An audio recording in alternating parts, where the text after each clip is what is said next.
Clang, clang, clang. Here comes the shining appearance of Zeke. Many people are curious why Zeke appeared.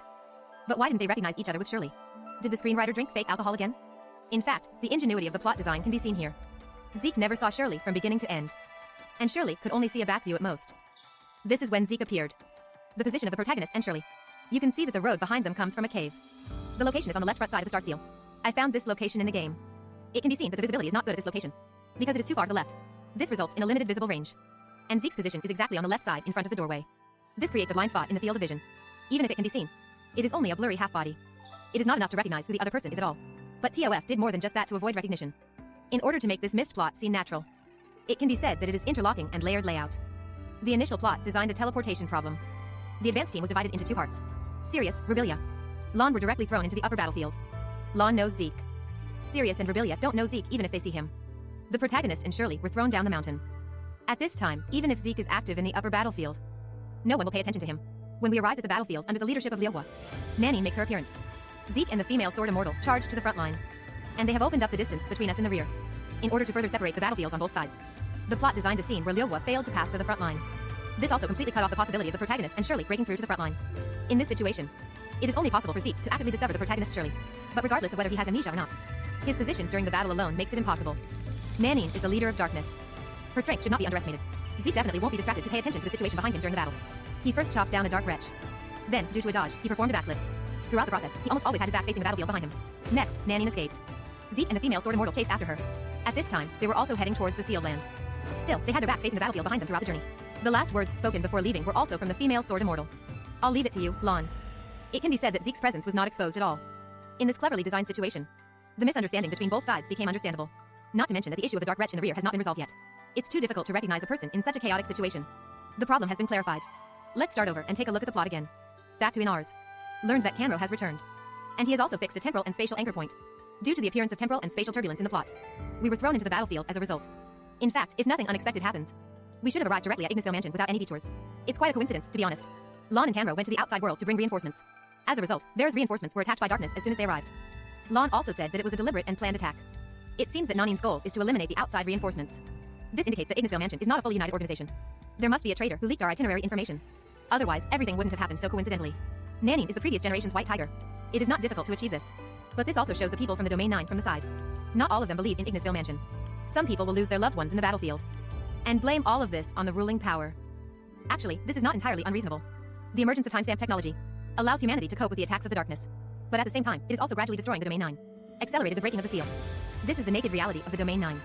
After exchanging a few greetings, Lon and Kanro left. They are also avoiding suspicion, because the upcoming meeting is full of conspiracies. Add some information before the meeting starts. Although the Domain 9 are a sealed land, there are indeed humans inside. Moreover, Hypros has already obtained the historical data of the Domain 9. This is the asymmetry of information. Why did Archon Larson decide to help the Domain 9? It's because he knows more information than we do. Lon and Kanro want to get Archon Larson's help. Necessary information sharing is required. So, we need to talk about our understanding of the Domain 9. We know less about the Domain 9 than Hypros does. Among the advanced team members, Rubilia took the initiative to go, because her parents died in the third city. However, Sirius is not. Sirius is a very special existence in Vera. His strength has been rated as the hidden card of Meroria. Larson also trusts him very much. Sirius can also joke with Larson without any scruples. It can be seen that the relationship between the two is extraordinary. Every time Sirius appears, he represents Larson's position. Lin has deceived Larson because of the Ruby incident before. Saki's mentality is not mature. Umi is still in the internship period. Alyss belongs to the problematic personnel. Lyra is the person in charge of the Foundation. Only Sirius is the most reassuring. The interesting thing here is the punctuation. There was no mention of protecting Rubilia beforehand. Instead, Sirius was tasked with handling the affairs that needed to be done. What were the affairs that Sirius needed to handle? There's a question here. Did the people from the Vera faction have good intentions or bad intentions? The answer is that they had both good and bad intentions. Domain 9 relied on the Domain Stone to develop timestamp technology. Coincidentally, Inars also has this kind of resource. That is, the Marzoid ore.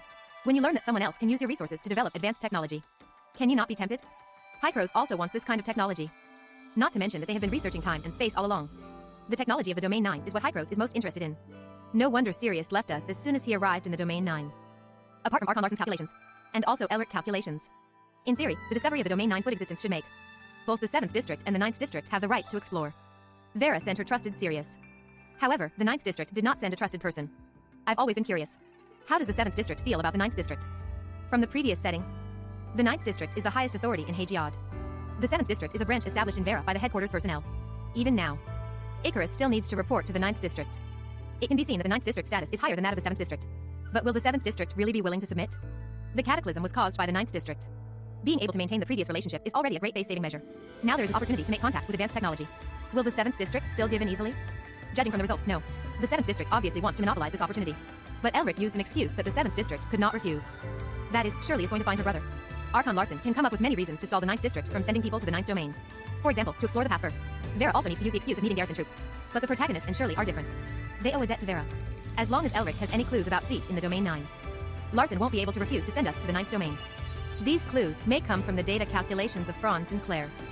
It could also be information exchange between the 9th domain and Hegiada. But obviously Elric has learned some information. Otherwise, he wouldn't have sent us as representatives of District 9 to the 9th domain. The meeting is over. Sirius went to prepare alone. Everyone soon gathered at the Abyss Current. Lynn and Rubilia parted ways again. The last time was when they entrusted Ruby. As a result, Rubilia transformed from a human into an Abyssant. This time, the Hive Mother happened to be in need of a right-hand man. To be honest, sending Rubilia to the Domain 9 was extremely unwise. Her own issues have not been resolved. It would be a big problem if she were to be controlled by the Hive Mother again. But this is a problem that the Domain 9 should consider. For Archon Larson, disposing of Rubilia is also troublesome for Lynn. Since Rubilia wants to leave, Archon Larson will definitely not keep her. Lon took out her own timestamp. It displays the 12 earthly branches. From the perspective of the timestamp of the Domain 9, the true appearance of the timestamp is the 12 earthly branches. I suspect that the previous inscriptions of poems and lyrics during Canro were covering up the true timestamp. There was no conversation all the way after entering the Abyss Current, until encountering the temporal and spatial turbulence. We were unable to reach the Ignisville mansion. Instead, we were thrown into the battlefield. At this time, the darkness is attacking the Black Jade ruins. The reason for the temporal and spatial turbulence is also because of this. Nanine wanted to use the temporal and spatial turbulence to kill us here, completely cutting off the way to seek help from the Domain 9. Unfortunately, things didn't go as planned. We fell down to the foot of the mountain. We also encountered the Liuhua. Obviously, Liuhua also knows Lan's name. Which Lan? Oh, I see. This is our first encounter with the darkness of the Domain 9. Listen to the protagonist's commentary. It's a bit difficult to deal with. The darkness of the Domain 9 is influenced by the Hive Mother's domain. The damage received is greatly weakened. To easily deal with it, you need the power of timestamp. This is also an important game mechanism in the Domain 9. After dealing with the darkness, follow the Liuhua to the entrance of the ruins. Fight and kill all the way. Much easier than the test server. But Canro is still more considerate. The executors haven't got the timestamp yet, so protect them well. When we arrived, the battle was in full swing. The Liuhua skill was leading the charge. But her biggest role is support. After she activated the power of the Astral Monument, the domain guards were strengthened. This is what reversed the situation. It can be said that the layout of Nanine this time was miscalculated because they overlooked the importance of Liuhua. Or they didn't expect us to fall down the mountain. Instead, they helped Liuhua clear the way.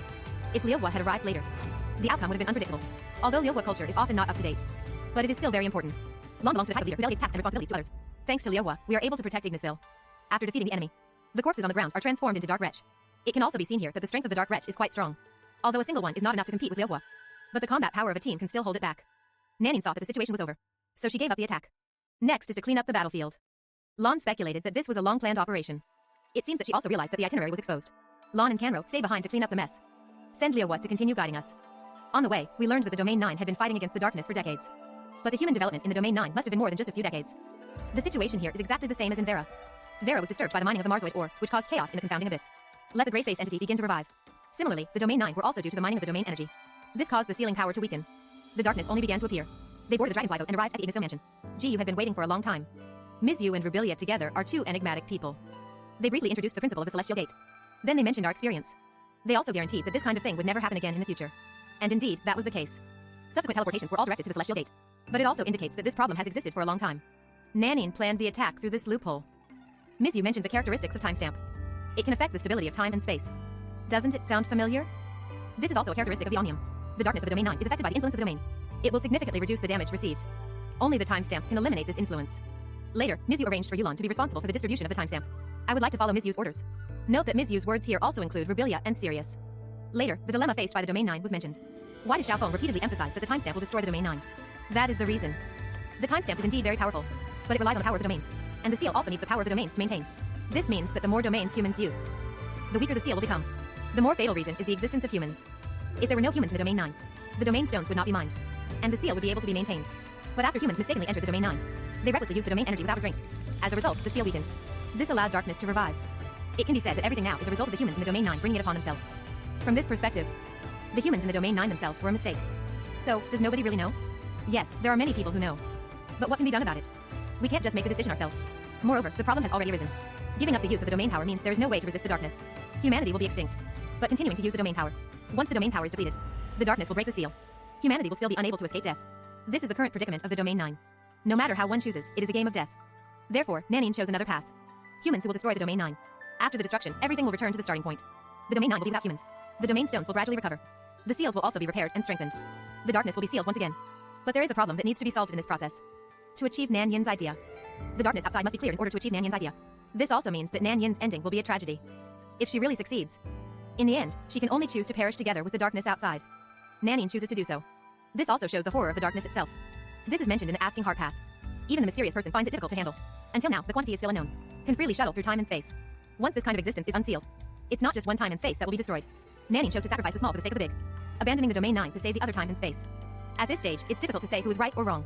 The Domain 9 are mining the energy of the domain, just like the Earth is exploiting its resources now. What we are facing now are climate and natural disasters, while the Domain 9 are facing the invasion of darkness.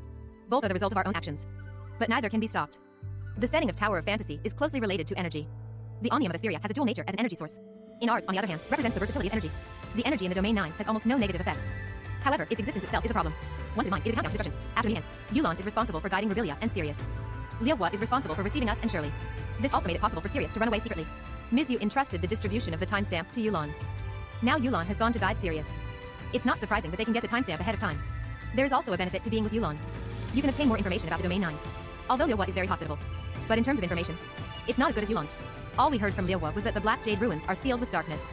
We also found out that Nanny is a traitor. However, Liuhua's emotional instability is too severe. If she were more mentally mature, maybe we could have learned more information. The first day in the Domain 9 has passed just like that. The logic is clear, and the basic settings have been introduced once. It can be considered as a very good introductory chapter for the Domain 9. Let's wait for the next episode to talk about. Even more exciting, Asking the Heartway plot and the Ruin attack issue. This is the end of this episode. Follow Xiaofeng. Take you to experience a different Tower of Fantasy.